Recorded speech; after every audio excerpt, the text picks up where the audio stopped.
Hey guys, Dr. Jake Sennett here again with the Chiropractic Wellness Connection of Florissant.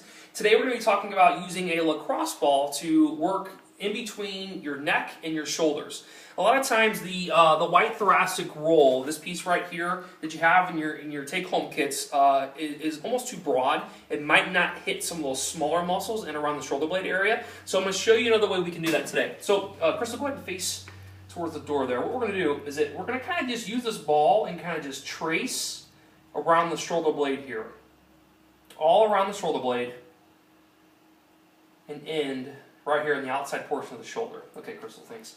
So what this is going to do, this is a lacrosse ball. If you guys aren't familiar with a lacrosse ball, you can get it at any major good sporting store for like $2 or $3. They are very, very hard. Okay, so if this is too much, you can actually use a tennis ball. Tennis ball will have the same effect, but you'll kind of graduate up to a lacrosse ball more harder. Okay, so men that have a little bit more muscle mass in those areas, a lacrosse ball might be a good starting point.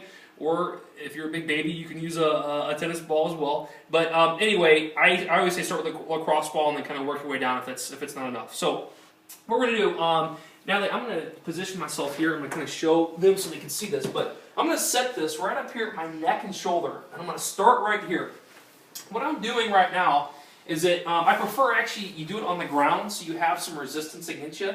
And I'll show you how to do it. If you have a hard time getting on the ground or a table like this, I'll show you how to do it up against the wall. But what I'm doing right now is I'm trying to find that spot that I don't like, and I just got one right now. It feels like the gristle part of a steak right now. It's just totally tight. It's a big knot. You'll feel it because the ball kind of roll over, almost like a speed bump. So what I'm doing right now is I'm just actually putting some pressure into it. By me just keeping my back on it right now, it's actually creating almost a headache. It's kind of going up my neck here and into my head. So I know that muscle is very, very tight. So a lot of people that get chronic headaches, a lot of it's because the muscle's out of whack here. Well, if the muscle's out of whack, we got to think about their spine. And that's why we're treating you obviously with chiropractic. But sometimes we need a little bit extra and we need some of that muscle mobility. So this is a good portion. So what's going to happen is that once you get that ball on there, you're going to get numb to the pressure that's on there. So another way you can actually get more pressure on it, if you extend your pelvis up, almost like a glute bridging exercise, and extend, you're actually putting a lot more weight. Now I got a really bad headache right now because I can feel it right here. But I'm just going to hold for 5 seconds on that spot. Okay? Just kind of bridge and hold. All right? If you're not brave like me, then you don't want to do that. Then you can just stay right here and just hold it right on that spot there. Now I'm going to kind of work down my shoulder blade, not on my shoulder blade, but in between my shoulder blade and my spine. So in that little canal there of muscle. Now I got another spot right now that's actually referring pain up my neck and shoulder here. I'm just going to hold pressure. Again, I can bridge up. Ooh, that hurts. That's why we call it the muscle masher. It hurts.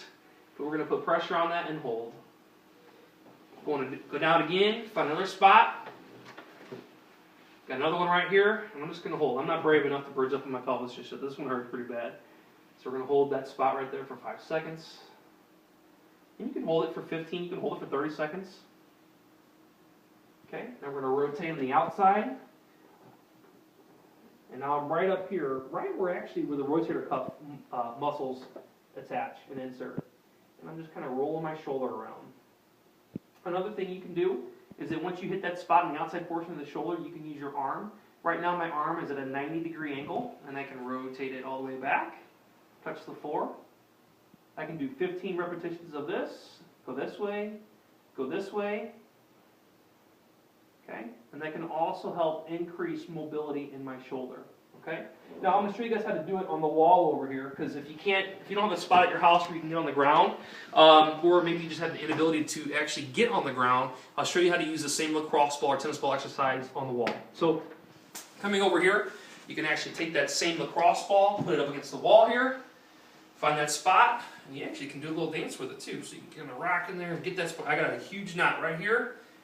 And I'm rolling on it right now. Just put a little pressure on it. That way you don't have your full body weight pressure on it. It's a lot harder if you do it on the ground, actually, because you can put more weight into it. And just roll and find it. All right, great. That's Muscle Mashing 101.